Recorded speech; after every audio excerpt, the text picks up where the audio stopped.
Good evening everyone. Myself Prashant Tyagi from Team Relaxation Company.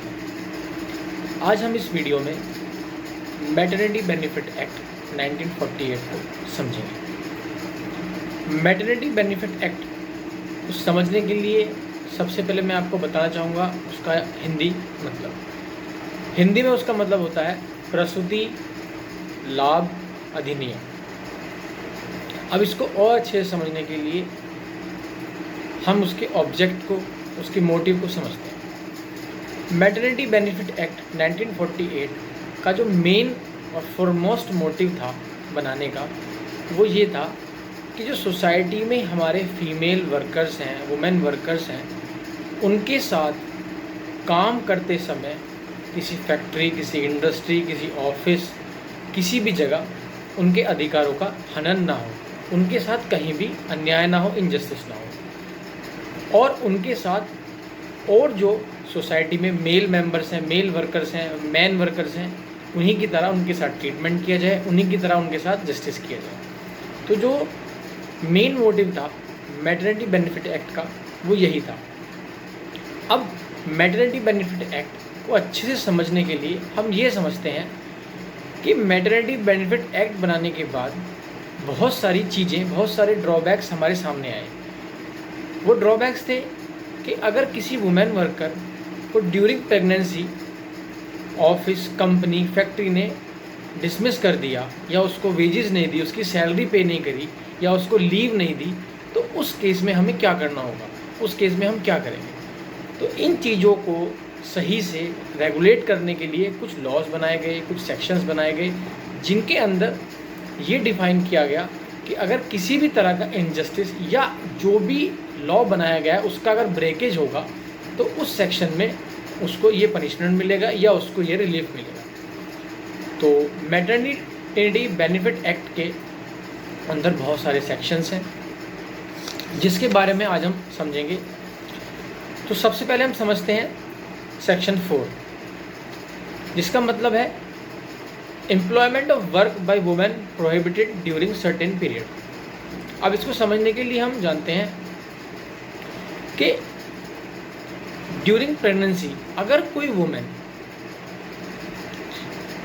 Job करना चाहती है किसी भी कंपनी, फैक्ट्री, किसी भी ऑफिस में, तो जो एम्प्लॉयर है वो उसको मना नहीं कर सकता है अगर उसकी कंडीशन है उस काम को करने के लिए। अगर किसी वुमेन की ड्यूरिंग प्रेगनेंसी कंडीशन है कि वो काम कर सकती है, तो कोई भी एम्प्लॉयर, कोई भी फैक्ट्री मालिक, कोई भी इंडस्ट्री उसको मना नहीं कर सकती है।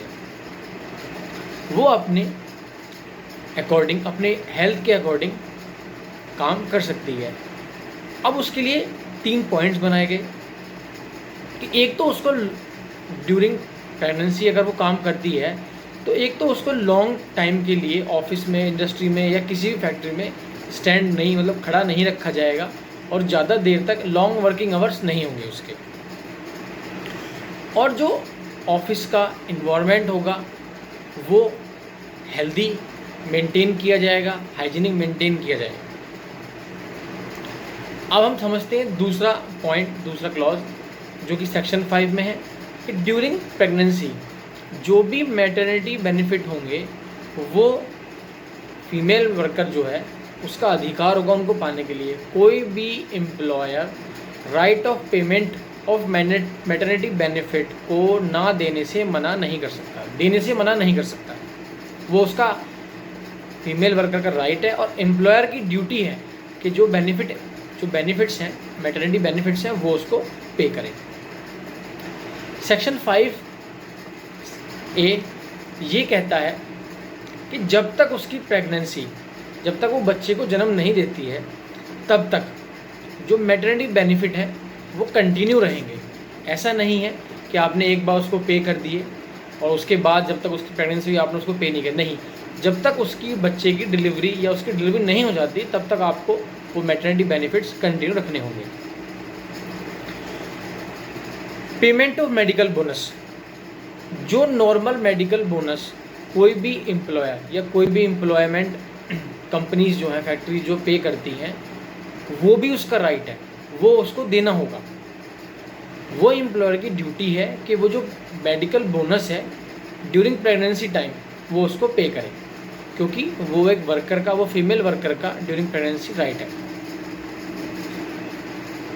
जो लीव सेक्शन 9 कहता है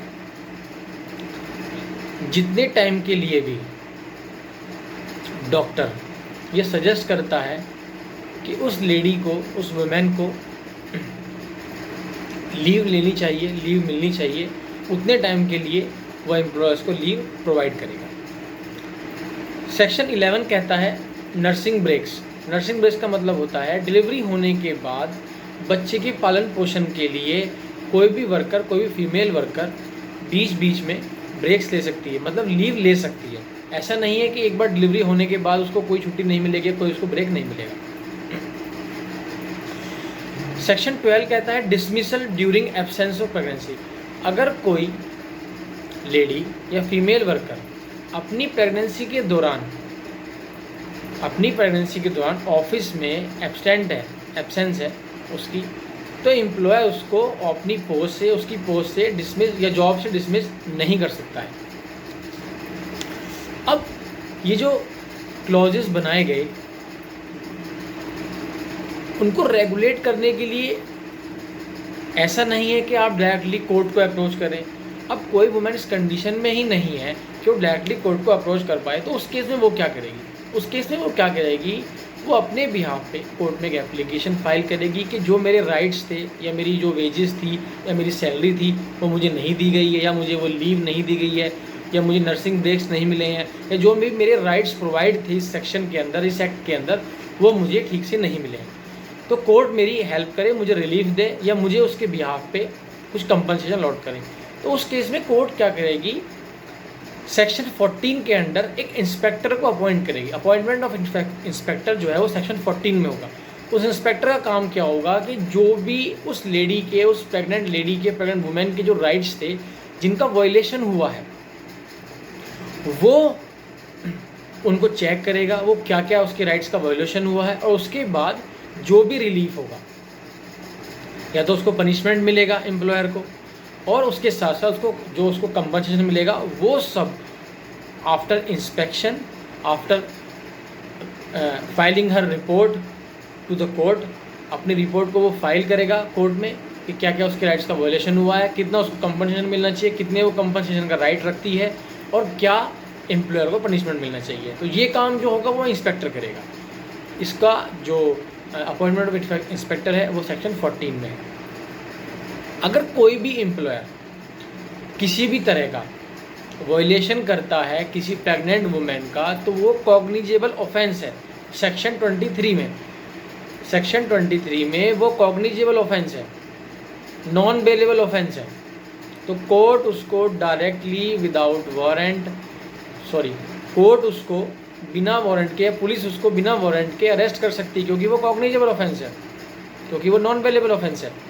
तो अगर कोई भी एम्प्लॉयर किसी प्रेग्नेंट लेडी के राइट का वायलेशन करता है ड्यूरिंग प्रेगनेंसी, तो वो कॉग्निजेबल ऑफेंस काउंट होगा एम्प्लॉयर के बिहाफ पे। तो कोर्ट उसको पनिशमेंट करेगी, और जो प्रेग्नेंट लेडी है जिसके राइट्स का वायलेशन हुआ है उसको कंपनसेशन अलॉट करेगी, उसको रिलीफ अलॉट करेगी। तो ये मैटरनिटी बेनिफिट एक्ट के का मतलब है, उसके मेजर पॉइंट्स हैं, मेजर सेक्शंस हैं, और इसमें क्या रिलीफ है, क्या पनिशमेंट है, ये मैंने आपको बता दिया। आई होप आपको मैटरनिटी बेनिफिट एक्ट का मतलब अच्छे से समझ में आ गया होगा। Thank you so much. Stay safe, stay tuned.